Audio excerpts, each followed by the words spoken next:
What up, YouTube? It's your girl, TT Chanel. You clicked the title, you read the page. A pilot flying a plane off the shrooms? A pilot trying to crash a plane off the shrooms?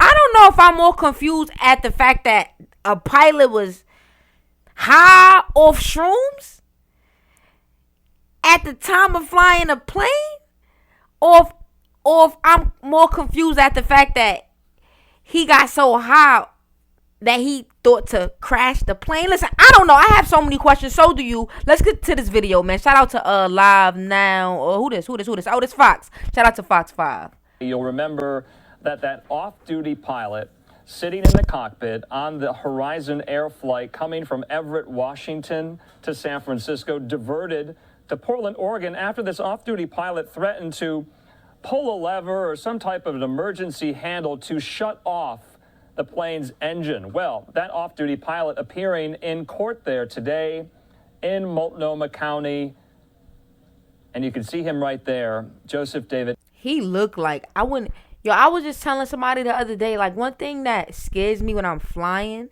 is you gotta understand, these pilots are humans like us. They smoke the dope. They drink the lick. You know what I'm saying? They get smiz. They do exactly what the fuck we do. So you gotta understand, yo, when you get on that plane, understand that you are getting on a plane with a nigga just like me, just like you. That shit is scary. The idea of that is scary. Emerson, his name, we've been speaking to some of our Fox 2 Bay Area reporters. Remember his home there in Pleasant Hill, California? But he was arraigned today there in the Seattle area. Let's get into this even more with our Fox 13 Seattle friends and reporters, including Matthew Smith. He's been all over this story, and he joins me now. Matthew, thanks so much for being with us here.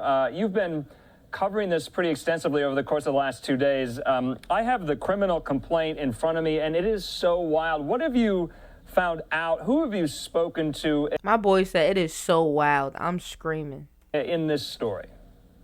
Boy, I tell you what, so we're reaching out and trying to talk to people that were actually on that flight. I'll tell you, I live in Everett, so I'm not far away from the airport where this all originated from. And we know a lot of people were actually trying to get to San Francisco, where the flight was actually supposed to be heading.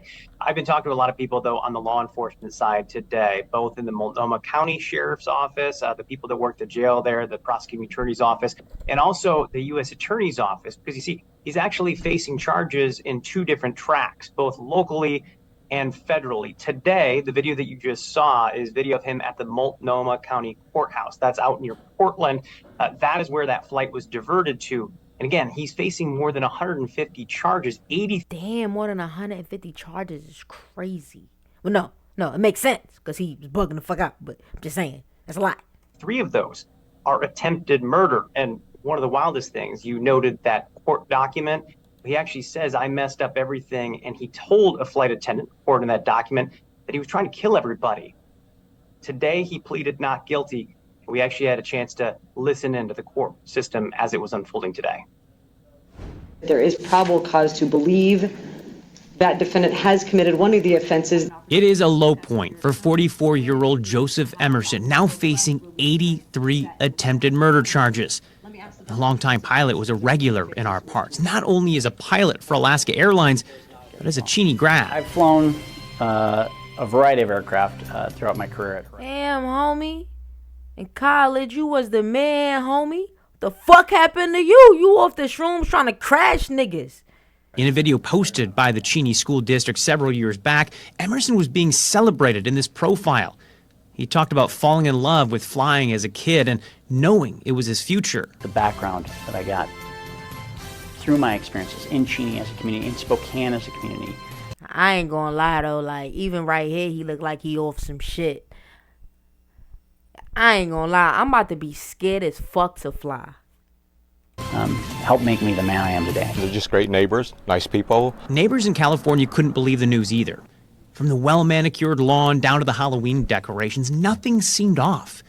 A deep dive into his social media accounts found Emerson, pictured here smiling and playing a ukulele, as a guy focused on Man, that nigga off the dope. This nigga is in a plane right now high as fuck in this picture. You want to know how I know he high as fuck? Because look at his glasses. I know what you thinking, TC. Don't all pilots wear that, do they? I don't know. Drop a comment, let me know. But look, you see my glasses? I'm wearing this because I'm high as fuck. Alright? It's all in the fucking glasses. Look at your pilot. If he got these darkest glasses on, it's because he's high as fuck. Two things: sports and flying. Our grandson goes over there when he's visiting us, and his kids come over here. We've got the guy that tried to shut the engines down out of the cockpit. But on Sunday, Emerson is accused of trying to crash a plane with 83 people on board. That includes 11 kids under 14. Emerson, off duty and riding in what's known as a jump seat in the cockpit, was talking weather before suddenly stating, "I'm not okay," and grabbing for a lever that would essentially have killed the engines, turning But I'm confused. If he was off duty, then why the fuck was he even in the cockpit? What's happening? Was he that high off shrooms? I gotta bring it back a little more. Listen to this part right here. 11 kids under 14. Emerson, off duty and riding in what's known as a jump seat in the cockpit, was talking weather before suddenly stating, See, why was he even, if he was off duty? "I'm not okay," and grabbing for a lever that would essentially have killed the engines, turning that plane into a jumbo-sized glider.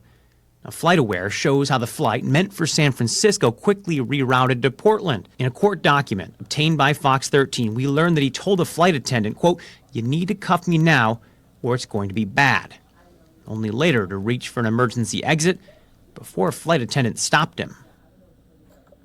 Shout out to those flight attendants. You know what's so funny? Being from New York, my biggest fear is flying because of 9/11. And I always ask myself, what would you do in a situation like that? I'm knocking niggas' heads out. I don't care. You gonna have to stab me. Like, granted, the plane might crash anyway, but I'm still fighting. Like, even before that happens, I'm still gonna fight. Like, so shout out to those flight attendants who stopped him from fucking bugging the fuck out, man. And yo, I don't even know how much flight attendants get paid, but I'm sure it's not enough, and they should definitely get paid more for sure. Now, that actually is the newest information, something we didn't know until just today. We had heard that he was in the cockpit causing concern there. We can get into a little bit more of what he actually did, because we have a better idea and understanding with these court documents. But the thing we had not heard until now, Andrew, was that he actually tried to reach for the emergency exit during that descent again. So not once, but twice did he try to bring this plane down in just a short amount of time. Yeah, and Matthew, we're also hearing from Alaska Airlines, the parent company of Horizon.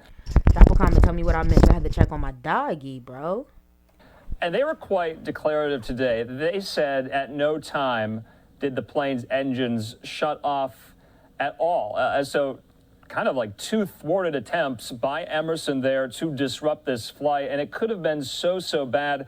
Let's just go over some of the points here in the criminal complaint. I have them in front of me because I think this was the most interesting here. Emerson said he was an employee of Alaska Airlines, had been a pilot since 2001. He said he felt dehydrated and tired. He confirmed he sat in the cockpit. He said, "I didn't feel okay. It seemed like the pilots weren't paying attention to what was going on. They didn't, it didn't." Nigga, if you was dehydrated, drink some motherfucking water. Nigga, if you was dehydrated, you probably shouldn't have took them fucking shrooms. This shit wild, irresponsible, you bum ass nigga. Seemed right. He said, "I pulled both emergency shutoff handles because I thought I was dreaming and I just want to wake up." And he confirmed, he admitted that he was trying psychedelic mushrooms. He was on that. He was under. What the hell is psychedelic mushroom? Drop a comment. Well, you know what? We can Google it. Let's go. Okay, hold on. My big head is in the way. All right. Psychedelic mushrooms. What are magic mushrooms? That sounds crazy. I mean, I know what shrooms are. Is that what it is? Is that just like the correct terminology? Okay, magic mushrooms. Okay, what am I looking at? What the fuck? Is that what the fuck niggas been taking? This shit is crazy.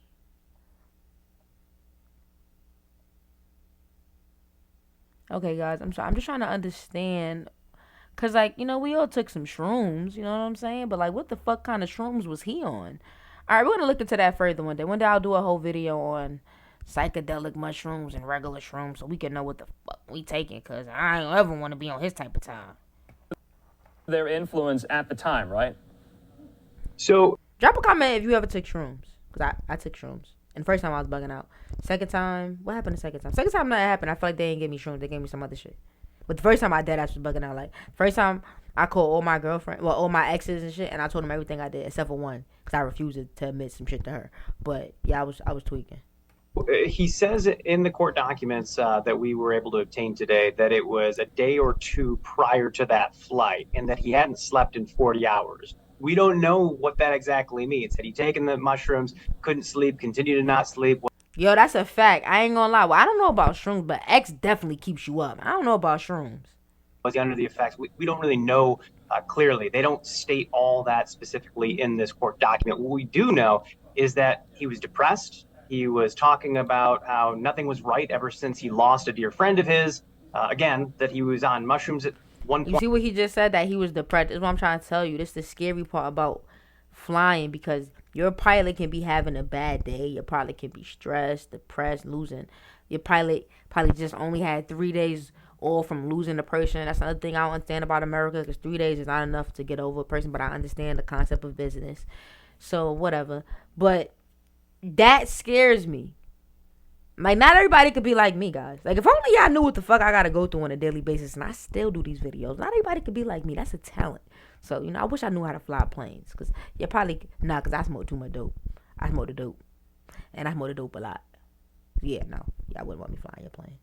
Point shortly before getting on that plane, a day or two, and that he hadn't slept in 40 hours. In fact, there's actually this point, Andrew, where he talks about how he thought he was dreaming and he wanted to wake up. But one thing that I noted when I started digging a little bit deeper and looking at the county report versus the FBI report is you start putting together a little bit more of this piece where somebody asked him, did he want to kill himself? And he said, I just want to wake up for this nightmare. So it's... Yo, he looking like, damn, I fucked up. Nigga, your ass is going to jail for mad long. No funny shit. Your ass ain't never getting out.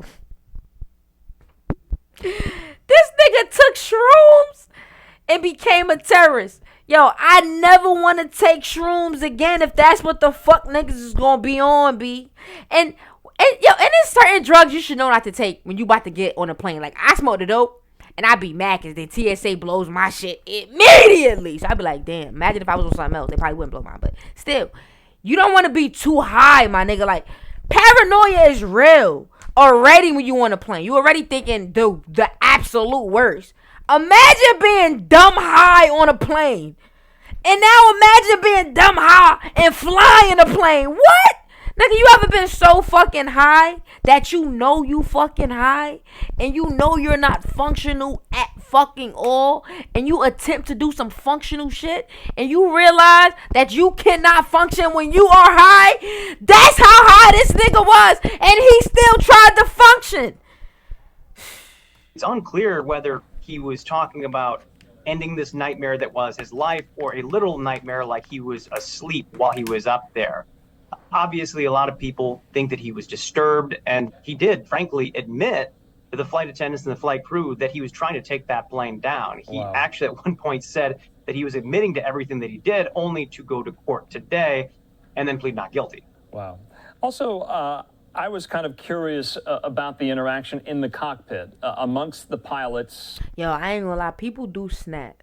Like, you ever had a moment, like, and be real with me, yo, you keeping 100 with people, you feel me? You ever had a moment where you're like, yo, this is a lot, like just life, anything. You like, I'm about to snap, and you know you about to snap, but I don't know, like, you just know it, but you don't. What I feel like keeps me from snapping is prayer. Like, I pray, cause there's no way, cause life is fucking hard. So I feel like he just fucking snapped. So it's like, damn, his power in prayer, man. He should have prayed or some shit before he was on. And he was there in the cockpit as well, what's known as, I believe, jump seat, sitting there in the cockpit, but obviously not flying the plane. So I was kind of curious, was this all handled calmly, or was there a physical confrontation, the pilots flying the plane, trying to get him to stop it? And the criminal complaint confirms that. It was physical, wasn't it? Yeah, 25 to 30 seconds is what's described. And one court document, it's listed as physical confrontation, but if you look at the other, and I know we have two different legal tracks happening here, but piecing them together, you know that it's 25 to 30 seconds in physical. Another, it's referred to as wrestling. Basically what happens is he was acting normal, talking about the weather, and then all of a sudden he blurted out, "I'm not okay." Both pilots heard him say that, and then he got up and he basically lunged for this lever or levers. And the idea here is that if he would have pulled those all the way, it's a fire suppression system. But what happens when you pull that fire suppression system is it cuts the engines off because no fuel can go once that lever is fully pulled. It reads as if he started to pull it but didn't fully, so the fuel never stopped going to the engines. Had he done that, it literally says that he would have been in basically a oversized glider. There would have been no power to those engines. They would have been high in the sky and without power to the engines. Oh my goodness, that is some scary ass shit. That is some scary ass. Did you know what the fuck he just said? Yo, if he would have pressed that shit would have went. That is some scary ass shit. What the fuck? I'm not an expert on aviation, so I don't know whether or not they could have restarted those before they would have crash landed. But the ultimate goal here was obviously to bring that plane down with everybody on inside. And we should know that it's 83 people that were on board, but also a lot of young children. Wow. And you did ask, was this calm? While it wasn't calm in the cockpit, what we're understanding is the pilots were pretty calm here. I've seen a number of people that were actually on that plane who referenced that they didn't realize what was going on. It was just described as a medical event. Some people actually started to learn about all this after they were on the ground and this reporting started to come out. And some of those people have since said that they actually appreciate the fact that these pilots kept things so calm. Right. Shout out to the other pilots and the flight attendants. They did their thing, man. They did their shit, man. I hope they release their names because, yo, don't tell me no shit like that until we land. Once we land, you can tell me, yo, y'all niggas almost died. Word! You know what I'm saying? But don't tell me that shit while it's happening. Let me tell you something. Quick story. Yeah, I'm on a flight to Virginia to New York. Being from New York, I think about 9/11 every time I'm on a flight. I don't know why. Being from New York, nigga, I lived that shit. I was there, nigga. I was in Brooklyn, nigga. My mother came, picked me up from school. I seen smoke in the air, nigga. That shit is real, nigga. That shit is traumatic. You feel me? Long story short, I'm on a plane recently, like 2 months ago. Now, mind you, I never had a plane not land when we see the airport. Never had that. Like I never had plane traffic, landing traffic, airport traffic. Never. I've always had smooth trips, and I flew many places. I've been to Arizona. I've been to LA. I've been to Chicago. I've been to many places. Okay, my travel stamp elite. So I've never had that. So I got a window seat. I'm flying by myself. Just came back from seeing my shorty. The motherfucking pilot flies past the airport. Now, I live in Jersey currently, but I'm from New York. So Newark Airport is right here, and I'm looking at New York. I'm seeing New York. I'm seeing the fucking pilot pass the motherfucking airport that he's supposed to land, and I'm seeing New York. My heart is, what, nigga? I'm panicking. I stand up. Nobody else is panicking. Okay, nobody else is panicking. Let me calm down. I sit down. It felt like the longest, I don't even know. Let's say minute, 2 minutes, I don't know. The pilot then says, hey guys, there's like plane traffic below. We have to, like circle around or whatever before we can land. Boy, say that shit. At that moment, he should have said that. Like, we got to spin the block because we can't land. Nigga, I'm seeing you pass the motherfucking airport. I'm seeing New York, nigga. I'm seeing 9/11, nigga. I'm seeing death, nigga. Like, come on now. So in that situation, pilots, come on, like, let niggas know what's going on. But in that situation, I feel like they handled that very well because, come on now, like, don't be motherfucking telling me what the fuck going on. Handle the situation first. Because I feel like had they would have told the passengers, it would have made it no better. The passengers probably would have wanted to try to fight him. It just would have been a fucking shit show. Of course, meanwhile, you have a guy that was in basically zip ties sitting in the back end of the plane trying to grab that emergency exit one more time. So just a chaotic situation, but yeah, some calmness from the people in the cockpit not named Emerson. Yeah, no, that's so true. And you have to just admire the wherewithal, the quick thinking of these pilots in the cockpit to realize what was going on. That, to me, is so stunning. Matthew, just lastly, what are we looking for next in this story? The arraignment took place today. Do you think we're going to be hearing more from the airlines, the FAA, and some of those passengers who no doubt were on a very scary situation? But that's a silver lining in all this. They didn't know what was happening. Yeah, so I think what's up next, Multnomah County, he'll go back before a judge once again. And this is basically for him to find out if he can actually make bail, if he'll ever be set free before he eventually goes before a judge for the actual trial for this, if, of course, they even bring charges. I mean, we assume that they will based on the large amount of evidence that they have. Then dual track here, in the next couple of days, we should be also seeing him go before a judge. Maybe seeing isn't the right word because it'd be in a federal court, so it wouldn't be on camera, but he would go before a judge for federal charges. Because remember, interfering with a flight is also a federal crime. So the U.S. District Attorney's Office out of Oregon is also filing charges here. So what's next? A court appearance in Multnomah County to find out if this guy can bond out and go home. Yeah, he looks sad, yo. He's sad dogging niggas, yo. Yo, they about to play with his butt for real. And then also him going before a judge in a district court to find out whether he'll also face federal charges. Wow. All right, Fox 13 Seattle's Matthew Smith. As always, we appreciate your reporting, Matthew. Talk soon. Yo, that story is crazy, yo. I'm going to keep y'all posted. Y'all drop a comment, man. Thoughts and prayers, man. That shit is crazy. Hit that subscribe.